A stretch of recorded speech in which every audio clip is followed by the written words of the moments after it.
Hi guys, welcome to episode 4. In this episode, basically, we are going to be looking at why is Forex actually hard. So, under this heading, we are going to be taking a look at what it takes to take a trade. We'll be looking at the different market sections and market executions. Without further ado, let's just jump right straight into it. So, just before we proceed to the episode 4 here, I think it's just important that I mention that if you don't like actually, if you haven't gone through the earlier episode, which is from the introduction up onto episode 4, which is why Forex is hard, you might find it a little bit difficult to follow along. So, but if you've watched the episode right from the start and up until now, I think you find it much more easier to follow through. Episode 4, basically, why is Forex hard? So now, before we talk about why Forex is hard and how I would like you to understand what are the things that is making Forex actually like hard thing to do. So let's first start from the first bullet point, which is what it actually takes to take a trade. So back to this interface. Basically, this is trading view, as we are all aware. So to take a trade as a forex trader, this involves you like for every trade you want to take. The first thing I think you have to do, or not even think, the first thing you actually have to do is to know what you want to do first. That is, do you want to actually buy or do you want to sell? Because in the forex industry, you are basically doing two things. So it's either you're buying or you're selling, and when you are not buying or you are not selling, you're actually waiting for your setup before you actually take that trade.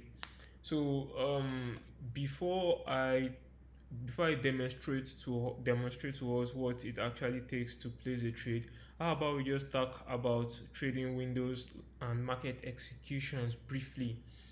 So this particular bullet points, the trading windows and market sections. So these are basically times or sessions in the day when the big actors are in play. So and from previous video, if you could remember or recollect, I mentioned that the market movers, that is the big guys that this trading is for, or that participate heavily, that controls the movement of prices from one point to another, are the big guys like big financial institutions, central banks, hedge funds, and whatsoever have you. So the trading window slash market sections is just there are windows in which these particular banks are open and functioning. So I think we have about 4 or 5 of them. We have the London section, we have the New York section, we have the London, New York, Asian, and one more. I think it's up to 4 basically. So the London, but the most common one, like the sessions where you want to be an active participant, is the London and the New York section. Because for me, I'm living in Nigeria, so this session, that is this time zone, it overlaps well with when these different banks are open in, be it in London or in the US or whatsoever have you. So this section now, like for the London zone, start around maybe 8 o'clock or 9 o'clock up until 2 o'clock, and the New York sections open around 12 o'clock and up until 4 or 5 o'clock. So then there's one section in between that I've forgotten now before the Asian section, but the Asian section is the one that happens overnight basically. So these sessions influences the market because, just as I've said, this is when the big guys are actively participating in the market. And what your forex gurus will tell you is that you should trade when there's an overlap between sections. That is, of course, there are high volatility when two sections are overlapping. That is, you have the London sections where all the banks are open during the London section, and the New York section when all the banks in the US are open. So of course you expect that more volumes in terms of transfer or buying and selling, uh, that is movement of prices of currencies basically tends to be highly volatile, that is jumping here and there. So in as much as it's more advisable for you to trade during this time overlap, the thing is that more real than often you have to anticipate this move. So you don't just expect the market, you don't just expect that you get an entry right during the overlap, during when there is high volume of trades. In as much as, although it depends on the kind of trader you are. So if you're a scalper that try to leverage as much as possible during these high fluctuations, then of course it's good enough for you. But if you're a day trader, most often than not, most day trader like actually anticipate the trade and try to find a suitable place to actually join that trading, so that once that high influx of volatility comes in, you are much more likely not to be taken out of that trade. Like when these overlaps happen and there's this high volatility, there's also called slippages are usually very high during those times too. So just like when you have major news events in the market, so major news events during active overlapping sections, these are when candlesticks moves very like sharp. So and as a day trader you most likely need to be in that trade and expect the volatility to push your price to your take profit once the overlaps happen. So and from experience you don't necessarily need to only trade during this time overlap that is between the different market sections, because more often you could get a good trade during the London section, you could get it during the New York section. The Asian section, like the Asian section is quite manipulative basically, but in terms of from experience, the Asian section is more of like a continuation. So what I mean by continuation is that you already have a trade you're active in, so it's more of you just putting your stop loss and break even and letting that trade run overnight. So I think I've been able to explain briefly what the trading window and the market sections is all about. And just for a quick recap, the market sections are just time of high volatility. So I mentioned the London section, the New York section, and the Asian section. There's one more section I think I'm missing out, but these three are usually the popular sections. And among these three, so the two that you will most likely actively be wanting to participate in is the London and the New York sections. So, of course, the Asian sections too. Maybe if you are trading Asian pairs, but for a trader like myself who is based in Nigeria, so this is usually in the night time when you are already like about to sleep. So we mostly participate in the London and the New York section. When we are participating in the Asian section, is just to hold our trades over the night, and yeah. So now let's going back to the first point, which is what it actually takes to place a trade. So I'm going to demonstrate, or I'm going to like just walk you through how I personally look towards placing a trade every day I come into the market.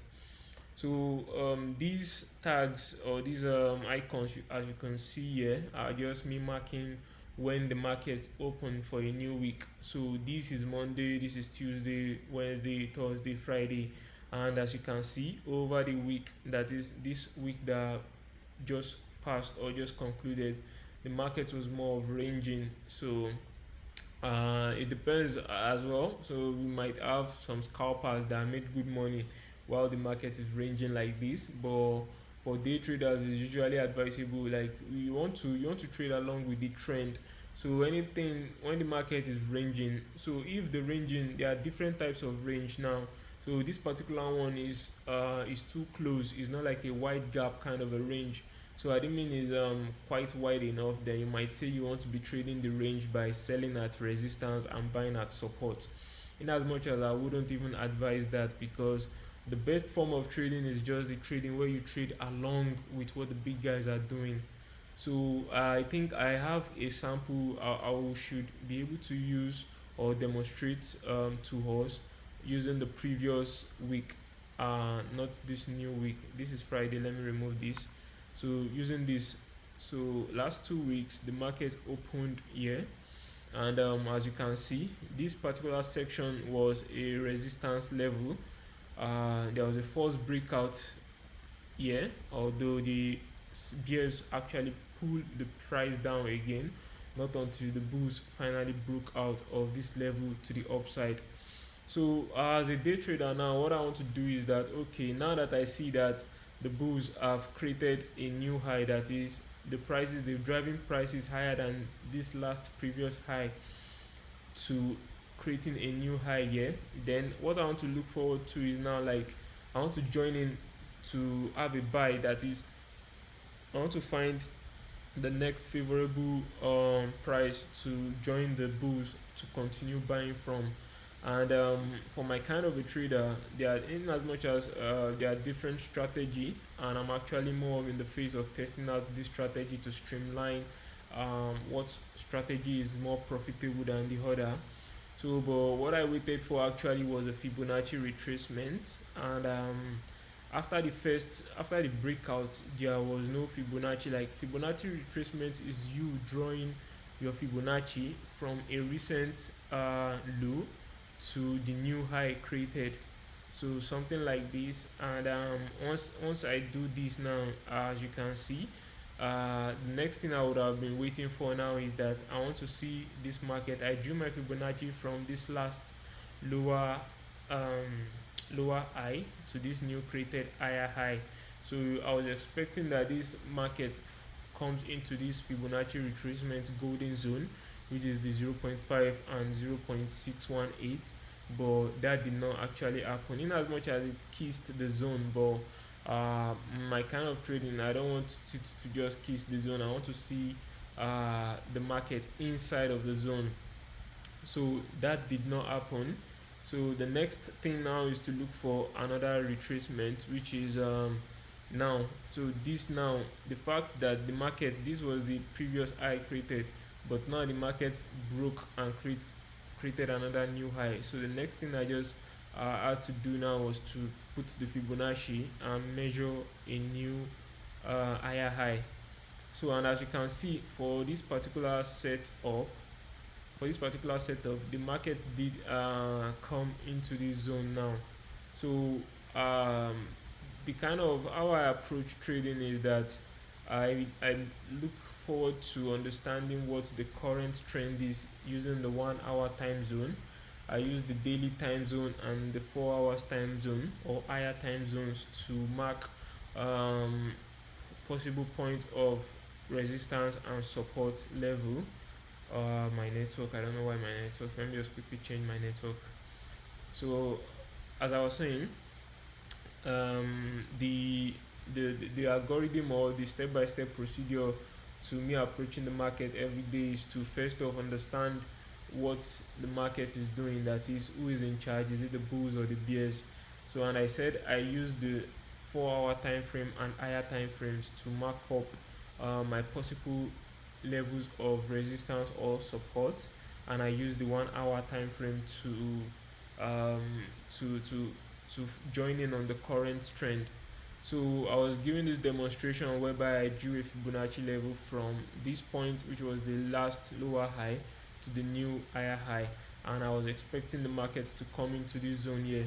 So once the market is inside of this level, then I go to the 15 minutes to actually look for a price action pattern to join in on the buy.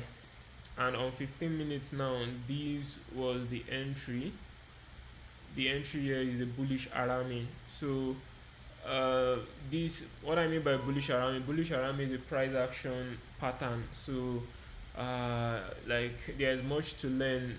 Each candlestick, I think I've rightly explained in my previous video that anytime you're in a time zone, because I'm in the 15-minute time zone now, each of the candlestick here represents 15 minutes.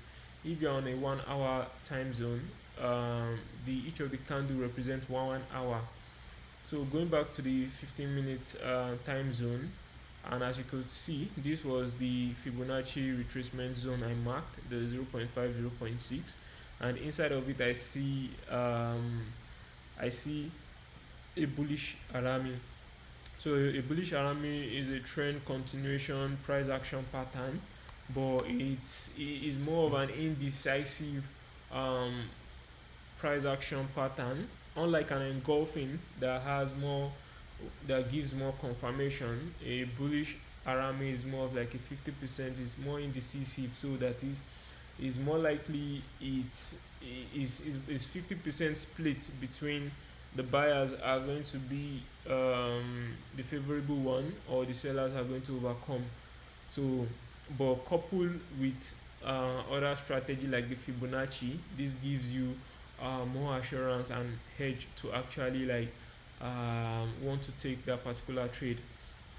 So previously, and let me just go over it again. Since I've seen the bullish arami inside of the Fibonacci retracement zone, the next thing I want to do is to use my long position now to define my risk. So, and in defining the risk, you use the long position to estimate whatever stop loss that you like to like or you are willing to take on that particular trade. So doing this, I'm just going to add about 20 pips to the default pip value. So what I'm just trying to do is to give the market enough room for fluctuations, because of course fluctuations do happen, and you don't want to get stopped out of the market just because your stop level were too tight. So, and for my TP, the bottom aspect is your stop loss, and the upper part, the blue part, is your TP. And for your TP, and you could just the TP is dependent on you basically. Do you want to do a 1 to 2? Do you want to do a 1 to 3, 1 to 4, or 1 to 5? So the quick math here is that if you are doing a 1 to 2 and you are risking $50, you are getting $100. If you are doing a 1 to 3, you are risking 50, you are getting 150. If you are doing 1 to 4, you are getting 200, and like that, like that, like that. So, and as you could see now, for this particular trade, it ended up in take profit because the market did went in our favor. So, but if you would have done a 1 to 5, you're most likely going to end up in break even for this trade. So the first point, the first I think I haven't completed the whole flow. So this is me after defining the risk now. So I see now from the risk indicator tool, it's telling me now that my stop loss is 99 pips. So what I now do is now to go to a platform called my FX book. So all of this, and one thing I would like to make mention is that when you are seeing your potential move or potential entry in the market, it's not something that is not given, like it's not certain, because that candlestick has to close before it is indeed a bullish arami. So what I'm trying to say now is that this particular candlestick now that I'm trying to base my entry off and defining my risk off, so this particular guy now might not actually end up as a bullish arami, but I would wait for it. Like you need to always see the candle close before you make your move, because a bullish engulfing candle might turn out to be a red candle at the end of the day, because that's just like manipulative market behavior. So is very imperative, or very, very, very important for you to always wait for your candlestick to close before making that decision. So as I've said, I'm having 99 pips. This is the pips value of what I would be risking. So let me quickly do this. So that pips value is what I would now take to my FX book. My FX book will help me calculate or tell me how much in monetary value I'm going to be risking. So first of all, I have to like include my account size, that is my capital that I'm trading with, then you have to include the money, the monetary value of what you want to risk. So you can either do this in percentage or in monetary value. Me, I like to use the money value. So let's say here I'm saying I want to risk $50 out of my $6,000, and the pips, that is this 99 pips stop loss. Then we remove 10 here. So then you click calculate.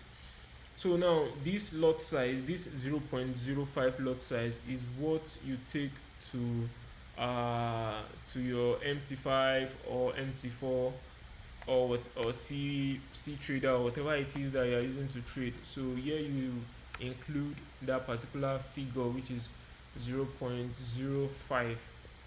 Then you click the buy or the sell button. So because this is not a live market, this is me recording this video over the weekend, so markets aren't active over the weekend. So, and I also want to let you know that the market, this is forex market. Not every market sleeps. Like the crypto market is still alive, whether weekends or holiday. You have the derivative market, so those guys are still active. But if you look at it holistically now, because we said in the forex market, the big participants or the major participants are like the hedge funds, the banks, the central banks. Like these guys don't operate over the weekend. That is why the market has to sleep over the weekend. So I hope that clarifies one or two. So as I said, this stop loss, this lot size, sorry, which is 0.05. So if I should risk anything higher or lesser than 0.05, then I will be risking more than $50. So this my FX book is just to help me understand how much I will be how much I'm going to be imputing in terms of the lot size value for that particular trade placing. And that will be like, and that's just the end-to-end demonstration of what it actually looks like to place a trade in the forex market. So now this is let me now explain the part where people don't usually like where people let me use there's this trade again that I took, not yes, I took the trade, but it ended in break even. So it's more of like a chart pattern kind of a trade. As you could see, there was a point when the market was trying to look like a downtrend, but then the market did broke this structure. So let me just try and draw out the trade or the setup. So this now when the market is going in an uptrend and you see something like this is called a falling wedge. And once you see a falling wedge in an uptrend, that signifies a bullish trend continuation. So while I was unable to take a trade off of the breakout of that wedge in itself, because yeah, there was no I would have loved to see a bullish engulfing right on top of this trend line, but that I did not see. So I'm trying to replicate the setup. So what I actually saw at a later time was another chart pattern after the first chart pattern, which is this guy. So we call it, and one thing you always need to understand is that for every time a chart patterns played out, you have to like clear your chart to envision the next pattern or setup. So now just right after the falling wedge pattern, there was this ascending triangle. We call it the ascending triangle chart pattern. So and how you trade these off of the break of that particular chart pattern as well. So on the 15 minutes, let me check. So on the 15 minutes, this was the trade. This was the trade. We have this bullish engulfing to the upside. So, and as you can see, like this was during NFP, I think. So during high impact news, the stop loss gap in pips is usually very wide, but just as the stop loss is wide, you should also hope to have a wider TP as well. So let me just add, let's say 305 pips. So this is me risking 305 pips. And now to know the lot size I'm supposed to use for this setup, I come here to include the stop loss in pips and say 305, and I still want to risk $50, and I click on calculate. So this is telling me now that I should use a 0.02 lot size. So anytime you use a lot size above or below what is being calculated from your FX book, then you know that is either you're going to be losing more or you're going to be gaining more than you actually defined. So this particular trade ended up in a break even, because as you could see, just right before the markets went to TP, it did retrace back to the entry. This was a 125. So this was a 125 as well. So just before this particular trade set out to go in the bullish direction, it actually went up, then came back to take me out at break even.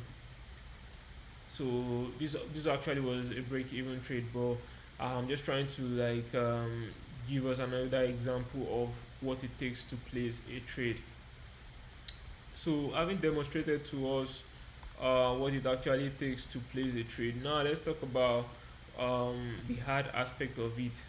So the first hard aspect of it is first you identifying the trend. So if your trend is wrong, that is, if you don't analyze well to say the market is going in an uptrend or in a downtrend, whatever thing you are going to be doing else or subsequently is always going to put you in a losing position. So we also talked about the market sections and market windows. So for a London section, so um, so let me just this video is almost 30 minutes. I think I will explain better in as much as we've tried to understood how or what it takes to place a trade in the forex market in this first part of the episode.